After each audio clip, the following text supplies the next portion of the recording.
Morning, happy Friday. Welcome to the NOFO Live Show, where I, Sunitha, along with my two co-hosts, Tracy at Miss Tracy Kessler and Callie at NOFO Endless Summer. We hop on every Friday for 30 quick minutes and chat about everything North Fork. I feel like I have to say, new location, who this? It's just that summer is here on the North Fork and it is so beautiful outside. I feel like I had no choice but to be drawn outside and come sit and enjoy this beautiful weather. So hopefully the Wi-Fi works here and hopefully the birds are not too loud. So we'll give it a go. But if it's possible, I spend a lot of time outside on my deck. So I'm going to try to sit outside and do the show as much as I can. Like I said, summer is here on the North Fork and the vineyards are alive and bursting with grapevines. There's live music everywhere. There is so much to do. I know Cast is having a free movie night. I believe it is tonight. Just checking my stories. I think I posted about it. To celebrate the last day of school ending. So the kids are going to be excited. Just a whole bunch of things going on the fork. I still don't see my co-host, so I guess you'll have to put up with me. Another event that I guess I want to talk to you guys about is what Slow Food East End is hosting, I believe on Wednesday at Peconic Bay Vineyards, and they're calling it the Slow Hour, which is their version of a happy hour. And I think you can come by and buy food and wine and lobster rolls and oysters, and learn more about what Slow Food East End does. So I think it's a great opportunity to go out and enjoy this beautiful weather. Good morning, Kelly. How are you? Is the Wi-Fi working in here? Because I am trying Good to accept. morning. Hi, Kelly. How are you? Look at your scenic view. Well, I woke up, I was having my tea this morning, and I was like, it is so beautiful outside. I just have to sit outside. I can't be love inside that it. office anymore. Good morning, How are Clamity you? Jane. I don't see Tracy yet. I wonder if she's on mommy duty. Oh, there she is. I see her. Let me add her in.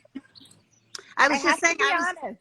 Oh, go ahead. Go ahead. no, I was saying before I went live, I was looking at your post and I'm scrolling and scrolling and scrolling. There's so much to do this weekend. So So that's what much was in going my on. brain. I was like, there's so much going on. Good morning, Tracy. How are you? Morning, guys. Morning, ladies. Sorry I'm late. Just a little busy morning over here. It's No all good. worries. I was just going to say, I have to be honest, like every morning I'm like running to get here. Like that's why I'm like always 1 minute late. I know. Well, Tilly's on a new schedule. Or like I can tell the schedule's shifting. So that's why if you've noticed the past couple weeks, I have to like leave in the middle of the show to go put her down for her nap. So we're trying something new. She's here with us, but she's in her play area. Oh, Say hi. So she's just gonna play while we talk. Oh. I thought we were playing too, but Yes, true. So this morning, I go to Patrick. I'm like, I have to go upstairs. I'm gonna go do the show, and he goes, "Mommy, are you gonna dance?" I was like, "No." I'm like, I don't do that on the show. That's one thing I don't do. hey, You never know. there's still time. Yes, there is. I do love, by the way, I love your floral dress. It is Oh, so thank cute, you. Thank you so so much. summery. We're all ready for summer over here. Yes, we Yes. are. I'm ready for clamming, so let's jump right in, Kelly. Yes, let's do it. Good morning. Good morning. So tell us about Calamity James. I love your little clam sign in the background. Oh, thank you. Yeah, one of our Calamity Janes made that for us. So I'm Cheryl, and I'm part of the Calamity Janes. We are a small collective of women out here on the North Fork who sort of bonded over clamming and the connection that we feel with the North Fork, being out in the bays, kind of raking and foraging for our own food. Really connecting us with, the ecosystem out here and the beauty, and allowing yourself to just really get immersed in the moment. So we all sort of fell in love with that. The going out in the bays and raking for your own clams, it's like playing hide and seek a little bit. You're out there, you're raking, you're kind of feeling around. And it's just fun. After a while, you start learning, like when you hit a clam, oh, that's a clam. That's not a rock. That's not a shell. That's not a crab. It's a different sound too. It's a different sound. Yeah. So yes, exactly. It's a whole sensory experience. Yeah. So how many of y'all have gone clamming before? Sounds like you have. Okay, so my only experience with clams is with Charlie at South Old Fish Market. I mean, that's the experience, my clam experience. I want to just say that I had sometime in my 30s decided that if I ever find a life partner, the first question is, do you know what clamming is and have you ever been clamming? And then I can at least, if they say no, I'm like, okay, forget it, you're out. And I focus on the folks that understand what that is. That is too funny. That is a parameter right there. Yes. Well, it is teachable, and it's also very addictive. So yes. So, but you know, Cheryl, I can see some of the people who are joining live in the middle of the country, live in other places. Back up and tell our listeners, our followers, just what we're talking about, raking, clamming, like all of that, just so that they can understand. Sure. All right. So the clams. Anyway, okay. So if you're in the Midwest, you get like a clam chowder or something like that. That's probably coming from the Atlantic Sea clam, which is like harvested out in the oceans, right? But out here on the North Fork, where we're surrounded by these bays, the clams live in the sort of shallow tidal zones, and they're just under the surface of the sand. And that's where they spend their whole life. They spawn, they become larvae, they grow, they burrow into the sand. And that's where we go out wading in low tide with a rake and just sort of like digging along the bottom of the bays for the clams. Now, most people love going to restaurants and eating oysters. So just by contrast, like there's a lot of oyster farmers out here. And oysters are something that you can not easily grow, but you can grow, and you can grow in a controlled way. They grow in cages. There's different ways of doing it, but you know exactly where those oysters are when you put them. They're in cages. They're in buoys. You go out, you get them, you do your business and raise them, and it takes a while, and it's hard work. But all clams out here on the North Fork that you're getting are, especially out here, this part of the North Fork, they're all foraged. You can't really raise clams in the same way that you can oysters. So it's more like going fishing. You kind of know where the spots are. Yes. But you never know what you're going to get. Yeah. Do you ever have a bad clamming day and you're like, darn? Yeah. You get a couple? We have gone to some spots where we've been discouraged, but you know, it seems like every time we go out, it takes a little while. Like even if it's a spot that we know that we found, you wait for a while and you just feel like, gosh, I'm not going to get anything. And then all of a sudden after, like 20 minutes or so, you found the spots and you're getting them before you know it, your basket's pretty weighed down. So there's a level of patience involved with just like fishing. It is like fishing, yeah. Yes. Mm-hmm. So I was raised by my grandmother to clam with my feet. Have you ever clammed with your feet, Cheryl?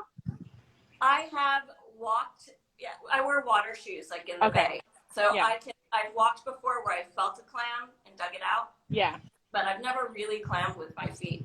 Yeah. But I will say that we meet a lot of people out here, especially a little bit of older generation who tell us, oh, we never used rakes. We always my grandfather showed me how to do it the right way. Uphill both ways in the snow.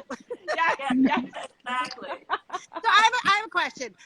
You mentioned earlier that they grow in shallow or thrive in shallow waters. So are they mostly on the bay? Because I happen to be on the Sound, and I don't see anybody clamming on the Sound. So I'm assuming they're more on the bay and not on the Sound? They probably are in the Sound, but what's difficult about the Sound is there's so many rocks.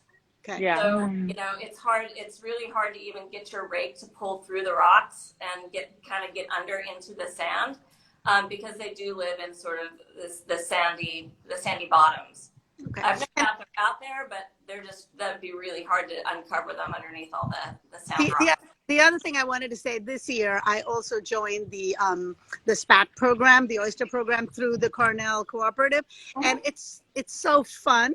I'm growing oysters, obviously, like you said, in the cages. So I resonate with all of that because I'm learning more about that.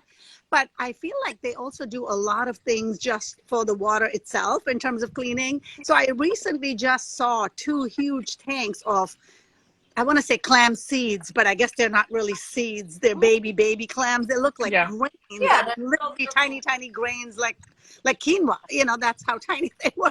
yeah. And I guess their intent is to just release them back into the waters in order to help the waters. I'm not sure because they're not Yeah, growing. that's exactly right. There are resource enhancement programs that Cornell Cooperative Marine Extension (CCE) they do, and there's other groups as well. Eros Aquaculture is another grower that we know very well, and on our Instagram you can actually, if you scroll back, you can see we went to visit the Karen Rivara, who runs the place, and we saw baby clams, and they're like, you know, to the naked eye, they look like the tip of they look like grains of sand, really. And then we saw them underneath the microscope at 10 times the magnification, and they're just so, oh my God, they're so cute.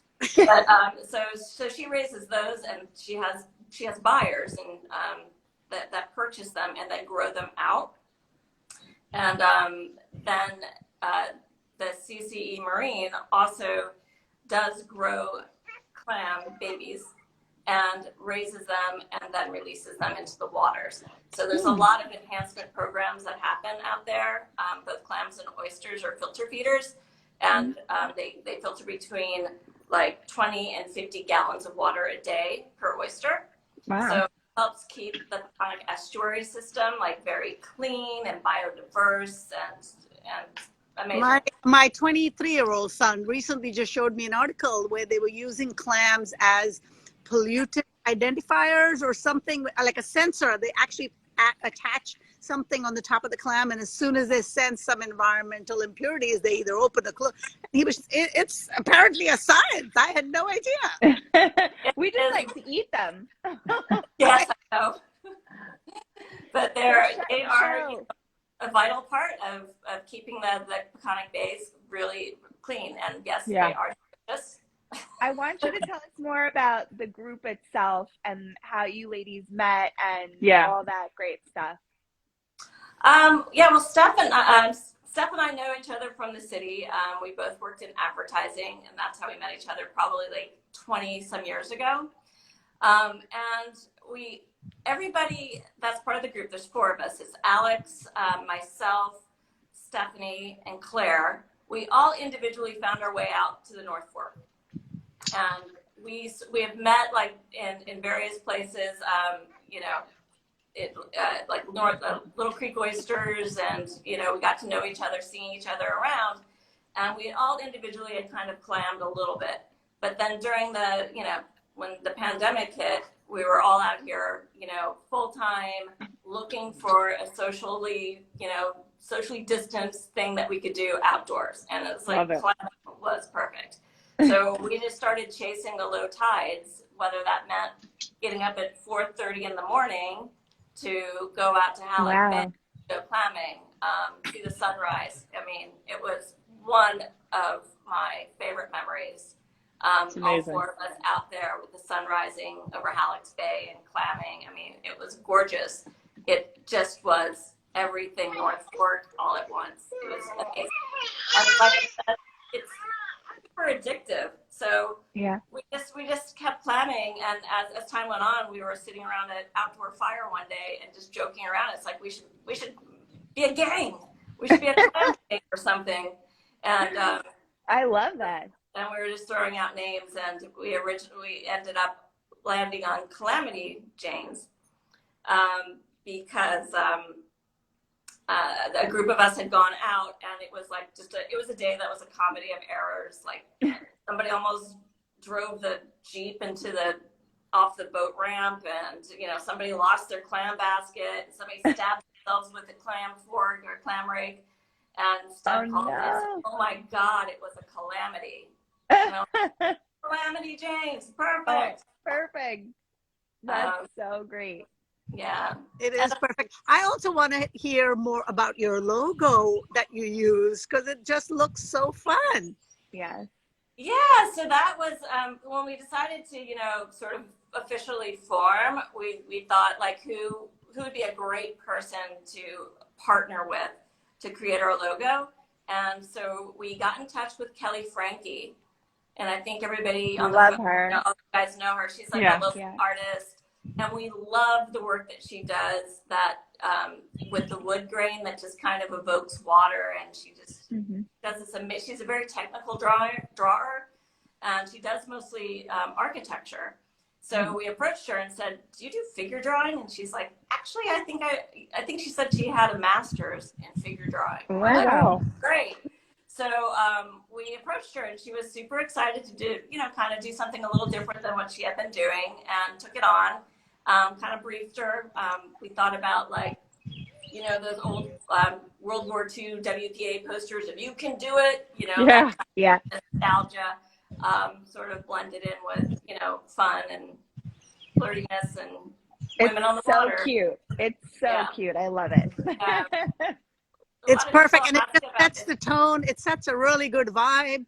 Maybe, I know, Kelly, we've thought about this before. Maybe we need to put an ask out to Kelly to see if she'll make something for NOFO Live Show. Man. With the how cool would that be? I've seen a lot of her home drawings because I know a couple of realtors will use those as closing gifts for people that either purchase a home or sell the home. So that I've seen a few of those that are very pretty. No, she does beautiful work. Really beautiful.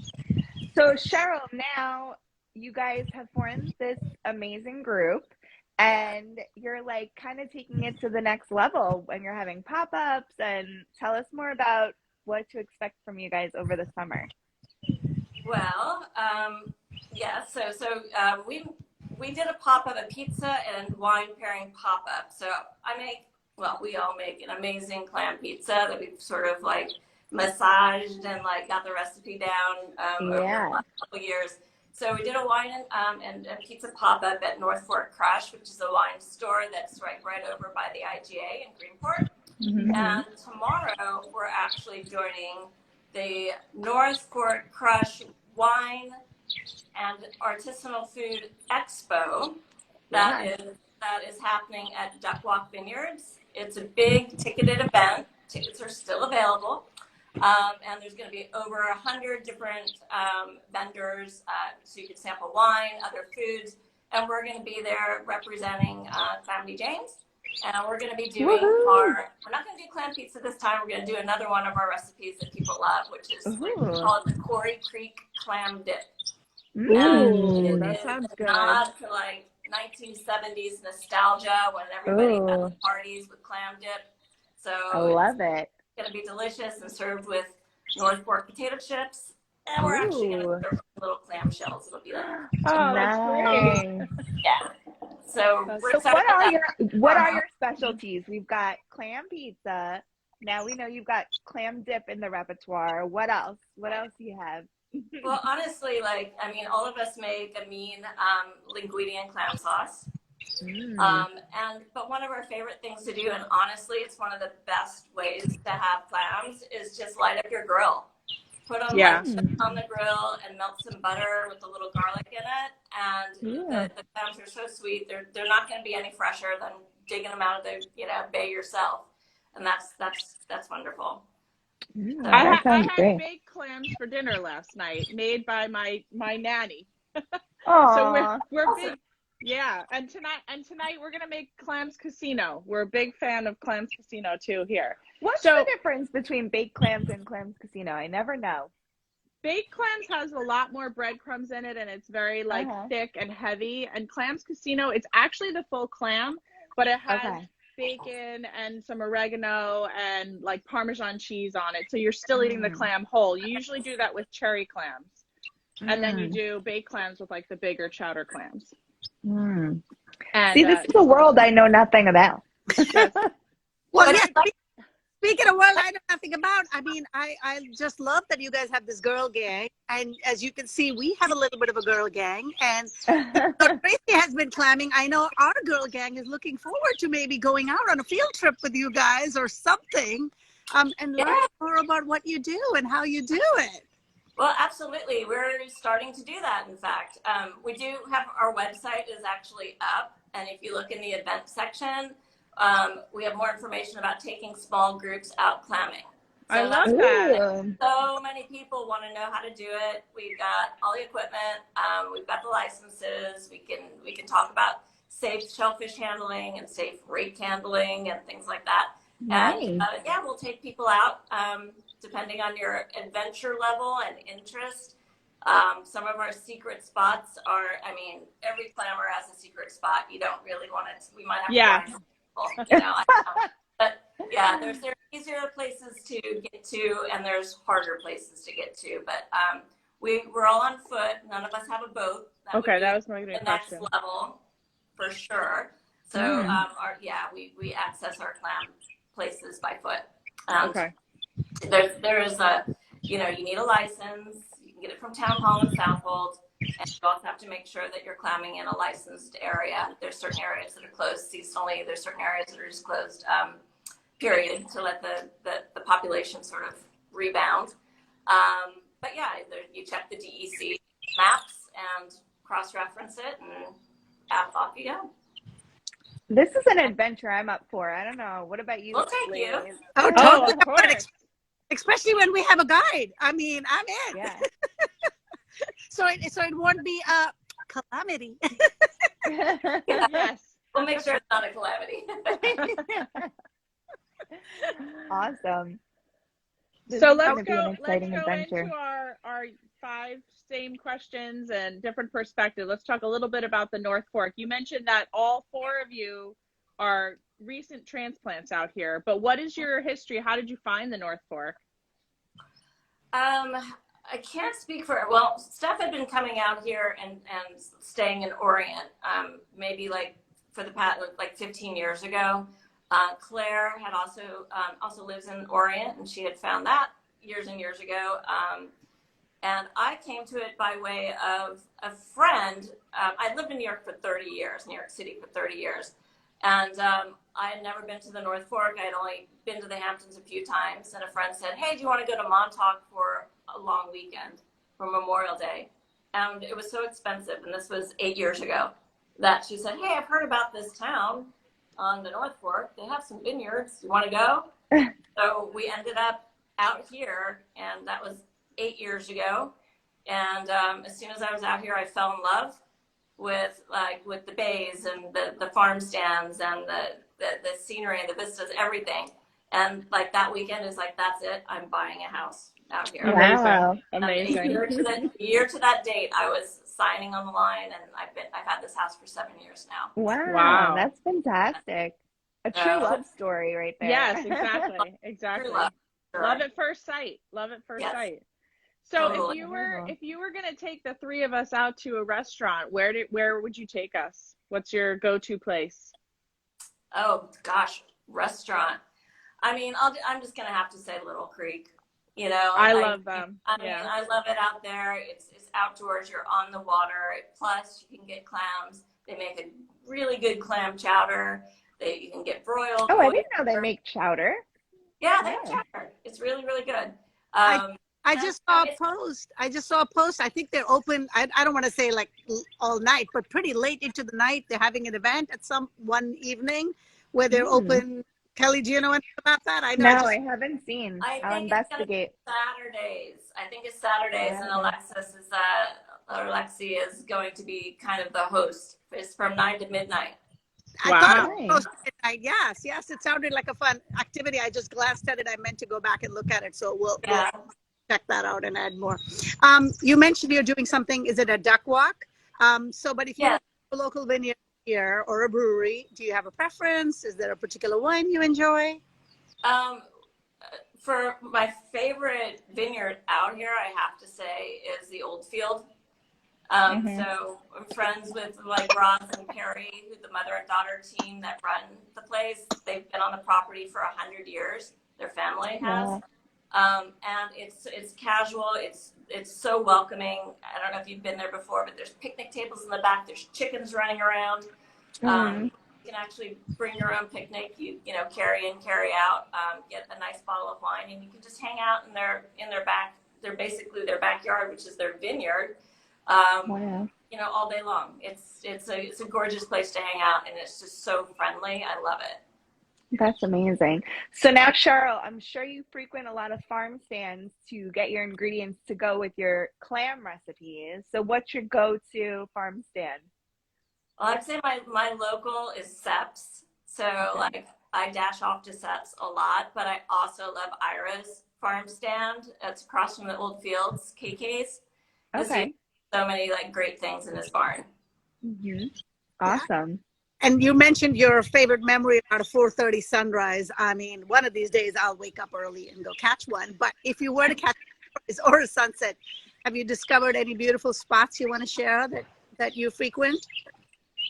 Well, again, my local is 67 Steps Beach. I go there all the time.